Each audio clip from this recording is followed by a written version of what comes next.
not sold up, right? Fancy duds here. Is this the Draco? Is this the Draco? I thought so. And that one? Just a rifle?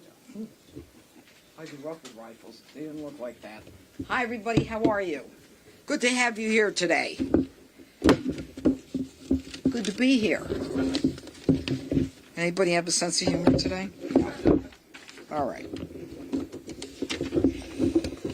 You can get closer. I'm not going to bite anybody.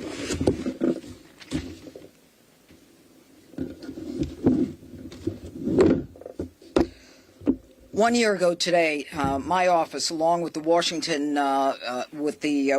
field office of the FBI, began an investigation stemming from the sale of PCP and fentanyl in Knox Place, Anacostia. This investigation is the culmination of what we call a Title III wiretap. Last week, on August 21st, my office indicted 8 individuals for PCP and fentanyl trafficking as well as conspiracy. The individuals who've been indicted are the following. 2 are from California, 1 is from Baltimore, and 5 of them are from the D.C., Maryland, Virginia area. Now, this morning, in a very sophisticated and almost flawlessly run operation, the FBI Washington field office, along with my office, executed approximately 20 residential search warrants across D.C., Maryland, and Los Angeles. And I want to thank the Metropolitan Police and DEA for assisting us this morning in D.C., Maryland, and Los Angeles as well. Now, at present, there are 12 individuals who have been arrested. 7 of the 8 indicted individuals, there is still 1 fugitive on a sealed indictment. 5 additional defendants have been arrested this morning as a result of the operation. The facts. The D.C.-based drug traffickers sold PCP and fentanyl in and around the 2900 block of Knox Place Southeast. You may or may not be familiar with that area, but it is a neighborhood that has experienced an inordinate amount of violent crime, including 5 homicides at least that we know of, with other violent crimes in the past year. The D.C.-based narcotics traffickers sourced their narcotics through Baltimore, and there was a co-conspirator who in turn was importing narcotics from California.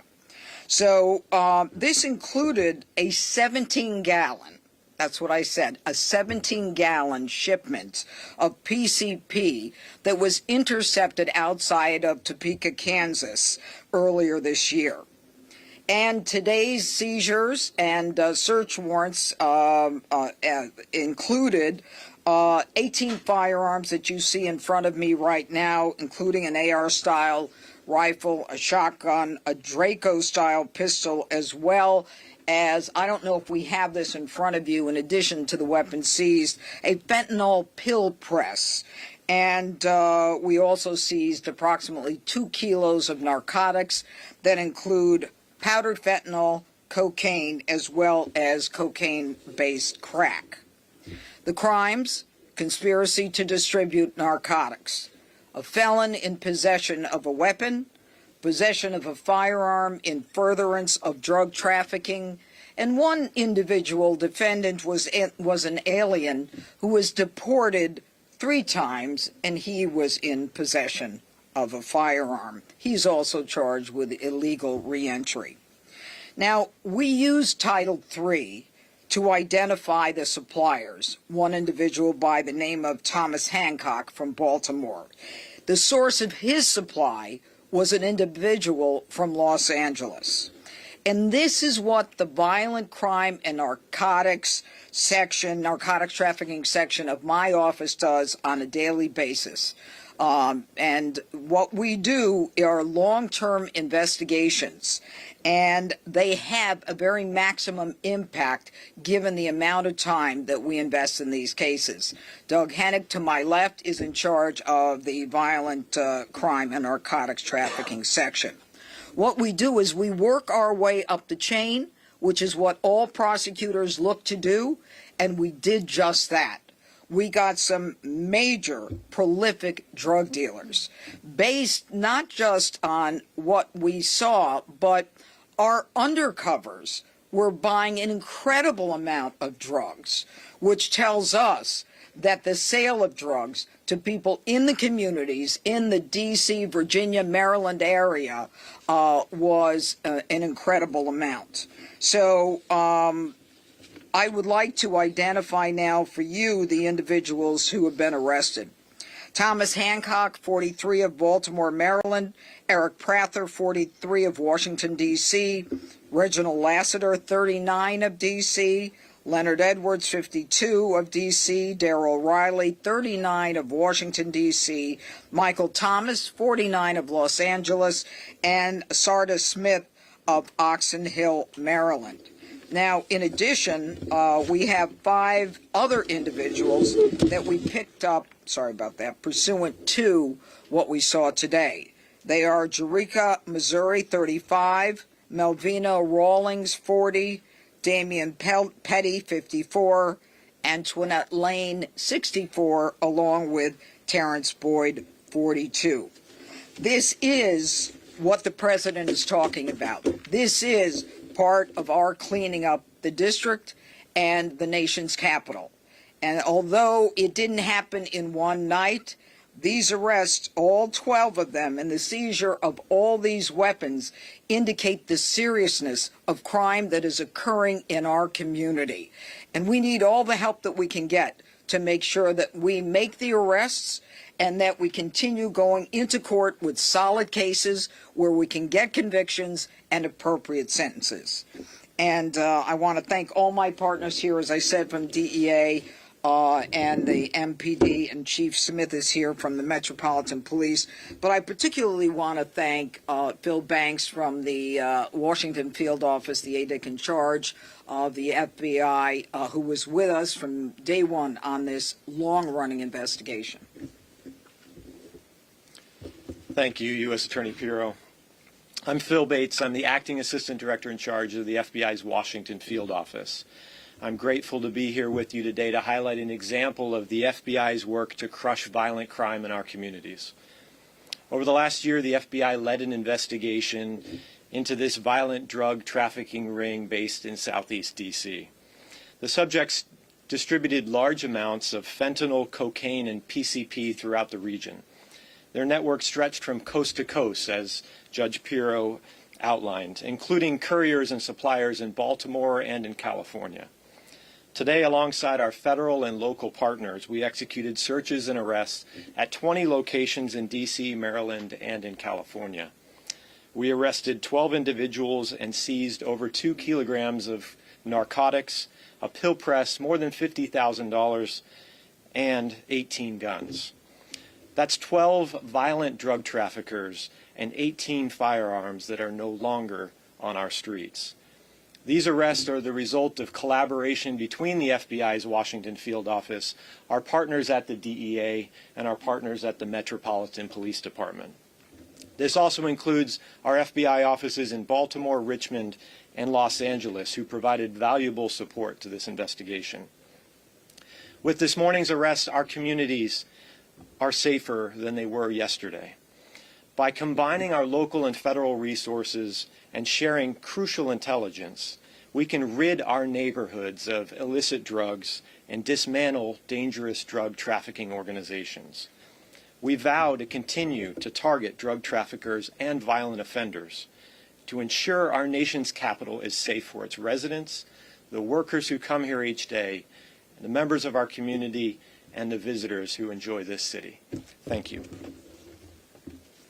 All right. Questions? Yes, sir. Judge, I'm Washington, D.C. will have the death penalty brought against them. Is this something that is going to happen in your office? Well, absolutely. I think that when the president came in, the attorney general indicated that we would be seeking the death penalty in appropriate cases. And obviously, there is a whole process that we go through. And a couple weeks ago, with the capital murder, the murder of the two individuals from the Capitol Museum, we indicated what that process is. It's a very deliberative process, but we will absolutely be following the president's directive, and it ultimately is in the hands of the attorney general who makes that decision. Just a follow-up, Judge. D.C. has abolished the death penalty. That capital case was a federal case. When we're talking about murder one and other cases in D.C., how does your office plan to get around that issue and the fact that the judges are also potentially unlikely to want to impose that? Well, I think it's really up to a jury as opposed to the judges, and I think that what the public is seeing is that Washington has been far too violent. One of the most violent cities, unfortunately, in the country, and it is time that we recognize that law and order is back in D.C. and that we will use all legal sanctions and sentences as called for by law.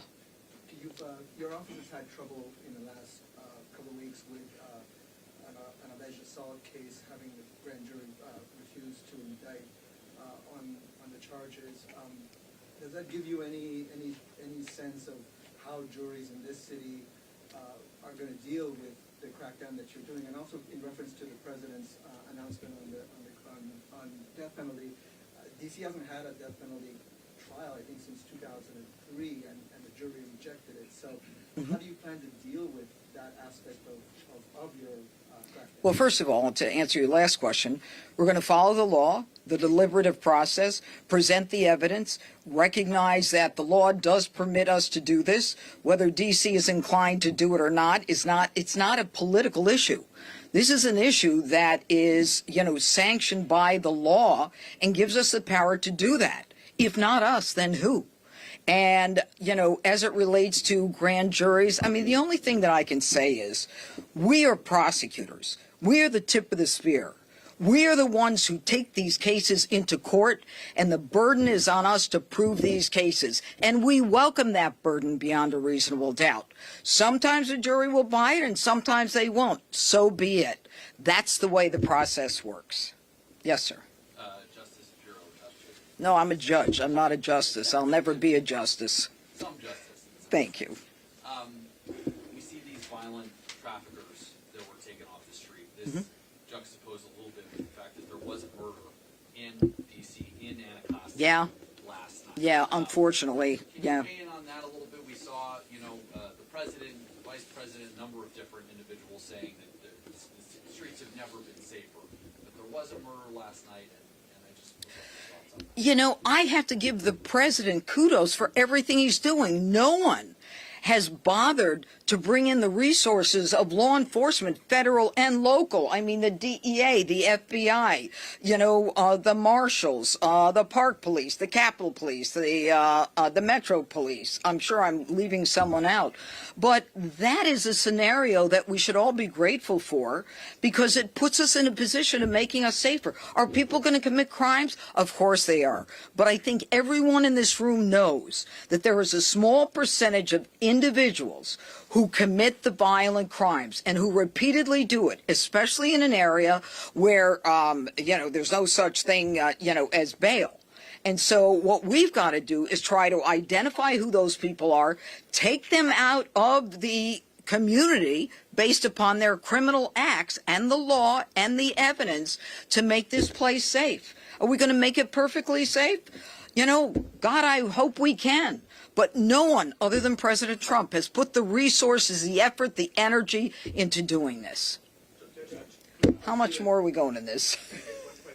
I have one about D.C. crime. Just a question in general. We heard you say before, and we've heard the fraternal or police say we need more officers. About 600 shy of what we were when our homicides were 80 here in D.C. But the president also has said, conversely, hey, 3,100 is enough officers. But now you're seeing a surge of federal officers, and we're seeing things like this. How do you respond to that sort of cognitive dissonance between him saying, I know you got more than enough officers, but this seems to be yielding things. Well, I leave it up to the president to make the decision as to how many people and how many officers we need to put in this district. I mean, what we're trying to do is, it's almost like, it's, I don't want to use the word, so I'm not going to use it, but we are a microcosm of the country. And if this is what it takes to clean up crime, and I was devastated this morning when I found out there was a homicide last night, because we were counting every day, no homicide. Are people going to be evil? You're damn right they're going to be evil. Are they going to continue to commit crime? Absolutely. But we're not in every house. We're not in every, in every store. But we're going to do the best thing that we can do. And the president is doing just that and providing resources. What the upshot and what the final analysis is up to the president. This is sort of a process question. And These are the ones I hate. But, there's been a lot of announcement of arrests and a lot of numbers coming both out of the White House and the numbers of arrests. And then also numbers of people who were found to be illegal, right? In this case, in one of these guys here. When somebody is found in the district, part of this, who's here illegally but has committed some sort of crime. Yeah, I know the question. Are they automatically It depends. turned over to immigration authorities? It depends. I don't know if you would answer that differently. Sometimes we will go forward with the case, and other times they'll be deported immediately. It depends on the severity of the case. It depends on the situation. Right now, this guy who legally entered and is part of a huge drug trafficking conspiracy, as you can see from this, I imagine he's going to be deported. But then he's been deported 3 other times. So you tell me what should happen. Should he be deported or should he be put in jail? I'm not paid enough to make this. You know what? I'll leave it at that. Okay, Judge, everybody. and a question for the acting deputy director, if you have a moment. Come on, First- Phil, you take it. Well, the first question's for you, Judge, about Why? body cams. There's a recent call for the National Guard to wear body cams. Do you think, given the fact that MPD wears them, your office relies on body cam footage in cases? Sometimes it's critical. Do you think the National Guard's members who are here should be having to wear body cam footage, given their de facto law enforcement role? Well, I don't know what the arguments are, pro and con on that. I really haven't been involved. But I think the more transparency there is in criminal cases, the better off we all are. Do you want to answer that? No, huh? I had a separate question for you, sir. The Washington field office is also putting officers out on the street right now, given the surge. Were the same officers who were investigating this case throughout the past year, and especially in the last 3 weeks, some of the ones who were also on the street working literally 24/7? Yeah, we have agents from across the office and across the region who are working to supplement our partners on the task force on a daily basis. I won't get into the specifics of who worked which investigation, but yes, we're supplementing and resourcing the various teams that are out on the streets on a daily basis. Judge, with that question, No, we're I all think we're done. out of time. Okay. Thank you. You want to take a picture of the guns? Thank you, everybody. Have good. What'd you say? The jails, they might, People being sent to Maryland. Are they going to be sent to Maryland, or if they become overcrowded? The last thing I'm worried about is an overcrowded jail. Okay? The thing I'm worried about is the people in D.C. who feel like they're in jail because the criminals are running around and they don't have a choice to walk the streets or come out of their apartments. Thank you.